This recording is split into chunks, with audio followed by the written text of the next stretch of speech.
రవి గారు, AP deputy CM Pawan Kalyan మొన్న Uppada meeting attend అయ్యారు.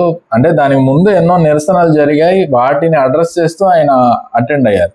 కానీ దాంతో వాళ్ళు పెద్దగా సంతృప్తి చెందలేదని, మళ్ళీ నిరసన కార్యక్రమాలకి దిగబోతున్నారని అక్కడ లోకల్గా వార్తలు వస్తున్నాయి. ఏంటి సార్, ఏం జరగబోతుంది? మనకున్న సమాచారం ఇందాక మనం మాట్లాడినట్టుగా ఈ ప్రైవేటీకరణ, కాలుష్యం ఇట్లాంటి సమస్యలు పవన్ కళ్యాణ్ పర్యావరణ శాఖ కూడా చూస్తున్నారు. పైగా దాని గురించి ఎక్కువగా మాట్లాడుతూ ఉంటారు. కాబట్టి ఈ మత్స్యకారులకు ఎన్నికలకు ముందు ఆయన గట్టిగా హామీలు ఇచ్చారు. పైగా అది ఆయన నియోజకవర్గం కూడా, పిఠాపురం, కాకినాడలో ఇదొక భాగం, అదొక భాగం, అటువంటివి. సో మొదట కూటమి ప్రభుత్వం గతంలో కూడా కొంచెం వెనక్కి వెళ్తే కనుక 2014-19 మధ్య చంద్రబాబు ప్రభుత్వం అధికారంలో ఉన్నప్పుడే అక్కడ దివీస్ అని లేకపోతే రెడ్డిస్ అని కొన్ని ఇవి రావడం. సో ఇవి కాలుష్యాన్ని తెస్తాయి, వీటిని కనుక నీళ్ళల్లో వదిలితే మా చేపలు చనిపోతాయి, మా జీవనోపాధి పోతుంది అని వాళ్ళు చాలా ఆందోళన చెందారు. కానీ ఆయన డిప్యూటీ సీఎం ఏమో 2005లో వచ్చాయని చెప్తున్నారు కదా సార్. అదే నేను చెప్తున్నా, ఉంది విస్తరణకు అదనంగా 2014లో మళ్ళీ వచ్చింది. ఓకే, ఇంకోటి అప్పుడు ఈయన కూడా, అప్పుడు మధు సిపిఎం కార్యదర్శిగా ఉన్నారు. ఆయన అక్కడికి వెళ్ళి చాలా తీవ్ర ఆందోళన, ఆయనకు మద్దతుగా పవన్ కళ్యాణ్ కూడా వెళ్ళారు. వీళ్ళందరూ ఆందోళన చేస్తే, అరెస్టులు చేస్తే జగన్మోహన్ రెడ్డి వెళ్ళారు ప్రతిపక్ష నాయకుడి హోదాలో. చాలా పెద్ద ఆందోళన జరిగింది మొత్తం ఆ బెల్ట్, ఆ కోస్టల్ బెల్ట్ అంతా కూడా. అది అయిన తర్వాత 2019లో జగన్ అధికారంలోకి వచ్చారు. కానీ ఆయన కూడా అనుమతి ఇచ్చారు, దాన్ని ఏర్పాటు చేశారు. నిజం చెప్పాలంటే ఆయన రాజశేఖర రెడ్డి హయాంలో, ఒకవేళ రాజశేఖర రెడ్డి ఇచ్చినా చంద్రబాబు ఇచ్చినా ఉమ్మడి ఆంధ్రప్రదేశ్లో దానికి ఇప్పటి పరిస్థితికి సంబంధం ఉంది. పవన్ కళ్యాణ్ మధ్యలో అక్కడికి వెళ్ళారు, గెలిచాక వెళ్ళి వాళ్లకు జూలైలో ఆయన ఒకసారి మాట్లాడారు, నేను చూస్తాను ఈ కాలుష్యం రాకుండా అని వాళ్ళకి భరోసా ఇచ్చి వచ్చారు. కానీ అది జరగల. సెప్టెంబర్లో వాళ్ళు మళ్ళీ ఆందోళన చేశారు. సెప్టెంబర్ 24-25లో ఇంకా పవన్ కళ్యాణ్ వస్తే కానీ మేము లేవం ఇక్కడి నుంచి అని వాళ్ళు బైఠాయించి తీవ్ర ఆందోళన చేశారు. చేస్తే ఆయనకు జ్వరం వచ్చింది, శాసనసభ సమావేశాలకు కూడా హాజరు కావాలి, వీటన్నిటికే మీరు వాయిదా వేయండి, ఇదిగో లేఖ రాసి పంపించారని లేఖ జిల్లా కలెక్టర్ అక్కడ హాజరై చదివారు. సో జిల్లా కలెక్టర్ చదివాక ఆయనకు ఆరోగ్యం బాగాలేదు కదా అని వాళ్ళు 4 రోజులు ఆగి 4 రోజులు విరామం ఇచ్చారు. కానీ జరగల. సో ఆ పరిస్థితిలో ఇంకా పవన్ కళ్యాణ్ వచ్చి మాట్లాడితే తప్ప వాళ్ళు సంతృప్తి చెందరని ఆయన మొన్న వెళ్ళారు. అక్కడ వెళ్ళి ఏంటి అంటే, కాలుష్యం ఇది సమస్య ఒక రోజులో పరిష్కారం కాదు, రాత్రికి రాత్రి అయిపోదు, చాలా సమయం పడుతుంది, ఇది అసలు మన కూటమి హయాంలో రాలేదు, 2005లో వచ్చింది. 2005లో వస్తే కూడా 2014-19 మధ్యలో తెలుగుదేశం అధికారంలో ఉంది కదా. అంటే కూటమి కాదు అంటే బహుశా పవన్ కళ్యాణ్ తెలుగుదేశం అనే ఒక తేడా కూడా ఆయన చెప్పదలుచుకున్నారేమో తెలియదు. కానీ అక్కడ మత్స్యకారుల నుంచి చాలా నిరసన వచ్చింది.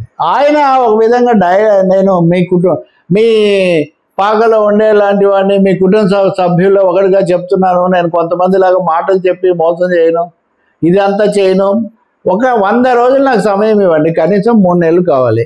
ఈ 3 నెలలలో నేను కాలుష్యం ఆడిటింగ్ చేయాలి, ఏ కంపెనీ నుంచి వస్తుంది, ఎంత వస్తుంది, అసలు పెద్ద పెద్ద కంపెనీలు కాకుండా చిన్న చిన్న వాటి నుంచి చాలా కాలుష్యం వస్తుందని మాజీ ఉప ముఖ్యమంత్రి నిమ్మకాయల చినరాజప్ప గారు చెప్పారు. ఇవన్నీ కూడా నేను చేస్తాను, 100 రోజులు నాకు సమయం ఇవ్వండి అంతవరకు చెప్పారు. ఓకే, వాళ్ళు సాటిస్ఫై కాల, చేతులు ఎత్తండి అది ఇది అంటుంటే కొంతమంది పవన్ వీరాభిమానులు కేరింతలు కొట్టారు. కానీ ఎక్కువ మంది కొంచెం స్తబ్దుగా అలా ఉన్నారు. అప్పుడు అసలు ఇది డైలాగ్ ఏంటంటే, 3 నెలల తర్వాత 100 రోజుల్లో దీన్ని పరిష్కరించకపోతే నేను రాజకీయాల్లో ఉండను, నేను రాజకీయాలకు దూరంగా వెళ్ళిపోతాను. రాజకీయాలకు దూరంగా వెళ్ళడం అంటే ఇంకా పదవిలో ఉండకపోవటమే కదా. కాబట్టి ఇక్కడ సమస్య వేరు. 100 రోజుల్లో పరిష్కారం అయితే సులభమైన సమస్య ఇది కాదు బేసిక్గా. రెండోది, ఈ ఏడాది పాటు దాని మీద ఎందుకు చర్యలు తీసుకోలేదు? గతంలో తను వచ్చినప్పుడు ఈ పరిశీలన చేయలేదా? ఇంకోటి, ఇప్పుడు మనది కాదు గత ప్రభుత్వం, అన్నిటికీ గత ప్రభుత్వం అని చెప్తే ఇప్పుడు మరి మెడికల్ కాలేజ్ సమస్య ఇప్పటి ప్రభుత్వమే కదా. కాబట్టి పవన్ కళ్యాణ్ ఈ విషయంలో మటుకు కొంచెం అక్కడ కొంత ఇబ్బంది పడ్డారు. వాళ్ళు కూడా అవ్వలేదు. ఆ తర్వాత నేను ప్రజాశక్తిలో రిపోర్ట్స్ అవి ఇవి చూశాను. వాళ్ళంతా మత్స్య కార్మికులు, అక్కడ నాయకులతో కూడా మాట్లాడాను నేను. వాళ్ళు చాలా అసంతృప్తి చెందారు. రెండోది, ఎవరి మీదకో తోస్తే కుదరదు, మీరు చెప్పిన వాళ్ళు దీన్ని చేయాలి. తెలుగుదేశం వాళ్ళు కూడా అది జనసేన నియోజకవర్గం కావడంతో తెలుగుదేశం వాళ్ళు కూడా ఈ నిరసనలకు వీళ్ళకు కొంత మద్దతు ఇస్తున్న పరిస్థితి. కాబట్టి అంత పెద్ద మాట అనేసాడు.